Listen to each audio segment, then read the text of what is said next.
Commentaire du premier exercice de ce test 3 qui portait quand même essentiellement sur la notion de combinaison linéaire des orbitales atomiques avec des molécules diatomiques à analyser. La première partie parle du radical hydroxyle. Alors certes, c'était un cas particulier parce qu'il y a un nombre impair d'électrons et qu'il allait falloir gérer l'électron célibataire, mais c'est le sujet qui est tombé à CCINP en 2016. Comme vous avez pu le constater, les premières questions sont des questions qui paraissent presque évidentes tellement elles sont proches de questions de cours banales parce que parler de O et de H, tout le monde sait faire. Mais il faut se méfier de ces questions-là parce qu'en fait elles sont assez pièges. Quand on vous pose des questions basiques sur les connaissances de début de cours sur les orbitales atomiques, il faut être très très précis dans les réponses. Beaucoup d'entre vous répondent évidemment comme il faut à la structure électronique de O et de H. Par contre, on vous demandait d'associer les nombres quantiques aux orbitales de valence, donc il fallait repérer les orbitales de valence dans les structures électroniques au-dessus, mais il fallait bien faire attention à donner les triplets de nombres quantiques qui caractérisent une orbitale et pas les quadruplets qui vont caractériser les électrons qui viendront occuper les orbitales en question. Et il fallait aussi détailler quelle était l'orbitale atomique qu'on associait à un triplet. Donc je vous laisse bien reprendre les définitions et vous rendre compte que quand vous répondiez simplement sur les valeurs autorisées à n ou à L, déjà c'était pas suffisant parce qu'il n'y avait pas ML, et si vous les donniez, je dirais de manière groupée un peu en vrac, c'était pas suffisant non plus. On vous demandait de représenter les orbitales atomiques de valence, ça c'est une question éminemment bateau, en faisant toujours attention aux axes qui sont fournis. Bon là ils étaient gentils, ils étaient un peu comme dans le cours. Et puis après il fallait se donner les arguments qui vont permettre de décider si il va y avoir une interaction entre les orbitales atomiques de valence qu'amène H et celles qu'amène O, de manière à expliquer la création de H au point.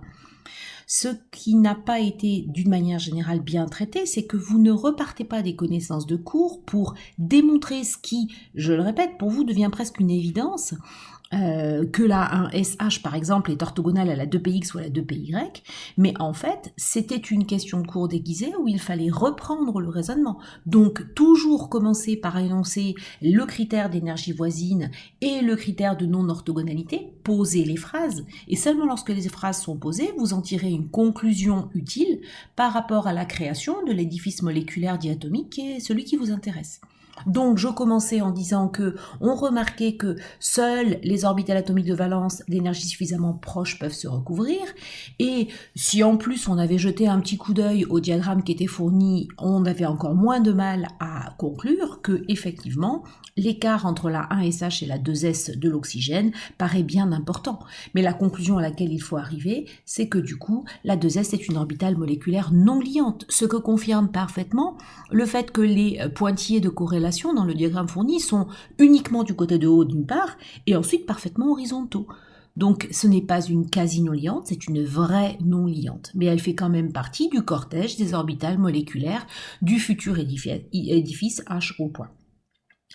De la même manière, je répète, on s'appuie sur le deuxième critère, les OA qui interagissent doivent être non orthogonales, et on faisait 3 petits dessins pour rappeler que le seul cas dans lequel il n'y a pas de recouvrement nul, c'est l'orbitale de PZ, bien sûr parce que sa symétrie est compatible avec la 2S, il n'y a pas de problème d'orthogonalité, c'est bien la définition. Et donc tout ça vous amenait à conclure que le seul recouvrement qui avait lieu était un recouvrement entre deux orbitales, la 1SH et la 2PZ.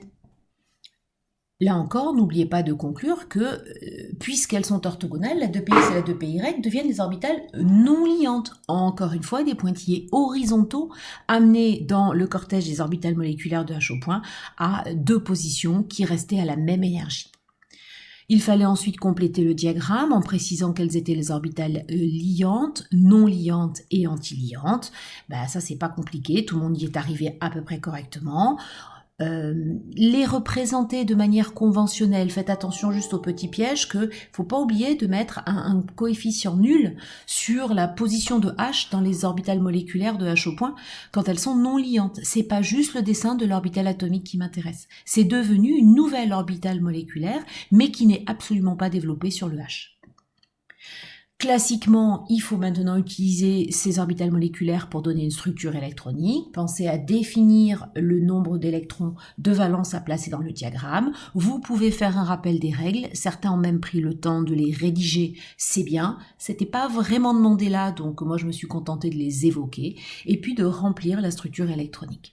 Alors il y a un cas particulier, c'est qu'ici vous aviez ce que j'ai appelé l'OM3 et l'OM4 dans le diagramme, qui sont des orbitales de type NP, qui vont accueillir 3 électrons. On ne sait pas dire si c'est la NPX qui en a 2 ou la NPY qui en a 2, et pour être parfaitement honnête, on s'en moque un peu, parce que la transition de l'électron entre OM3 et OM4 se fait en fait à énergie constante. Donc voilà pourquoi j'ai écrit dans la structure électronique un simple NP3.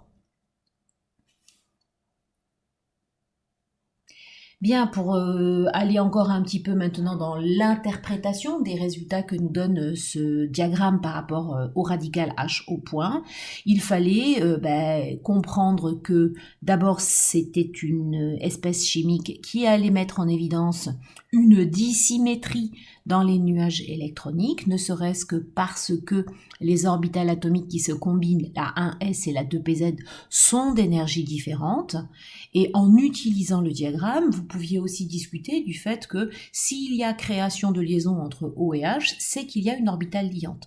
Donc il faut bien comprendre que c'est sur cette orbitale liante que je vais discuter du comportement des électrons de la future liaison HO qui est en train d'être créée.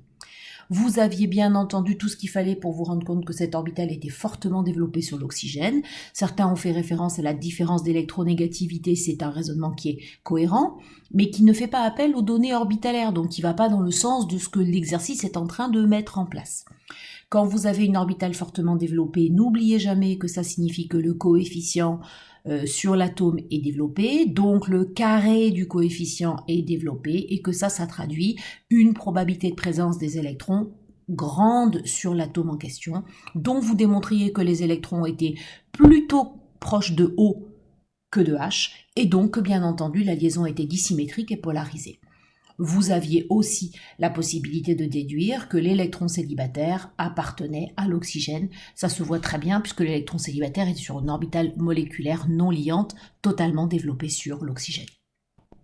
Bon, très classiquement, on valide qu'il y a bien une interaction, liaison créée entre guillemets entre H et O en calculant l'indice de liaison. Donc cet indice de liaison I vaut 1. Pour beaucoup, vous avez dit c'est pas une bonne nouvelle. Si, c'est une bonne nouvelle. Ça veut dire qu'il y a au moins un doublet d'électrons à caractère liant qui va s'établir entre H et O. Donc ça veut dire qu'il existe une liaison.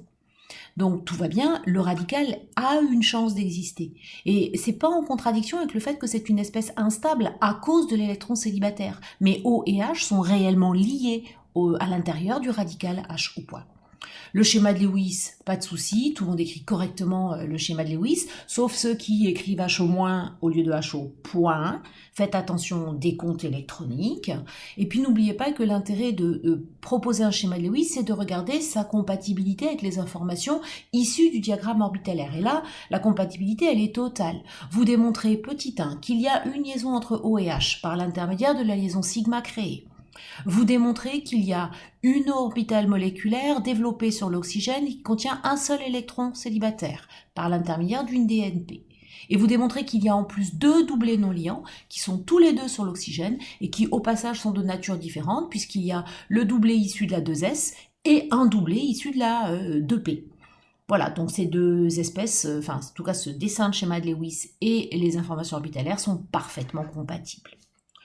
Les questions suivantes sont des questions un peu plus anecdotiques qui faisaient appel à une expérience de vérification des énergies mises en jeu avec une transition. Je vous rappelle que c'était une transition dans le sens d'une absorption de photons, donc d'un passage d'un niveau plus bas vers un niveau plus haut en énergie. On vous disait que c'était la plus petite énergie qui pouvait être consommée. Il fallait chercher quel était le plus petit saut entre 2 orbitales moléculaires permises qu'on pouvait envisager. Bien entendu, il faut partir d'un des électrons les plus hauts en énergie et aller vers l'orbitale la plus proche possible de ce niveau-là. D'où la justification de la transition d'une NP vers la sigma étoile. Quant à calculer la valeur de lambda, il faut se rappeler de la formule delta E égale hc sur lambda et pas se tromper dans les unités. Pour terminer cette partie-là, on va discuter du fait qu'une espèce radicalaire est instable. Beaucoup l'ont dit, on dit un électron célibataire, donc c'est instable. Je vous rappelle que la principale raison, c'est que cet électron sera stabilisé s'il est engagé dans un doublet covalence, qui se traduit généralement par l'existence d'une déimérisation, c'est-à-dire que deux H au point vont venir réagir l'un avec l'autre et redonner un HOOH, c'est-à-dire une molécule de peroxyde d'hydrogène.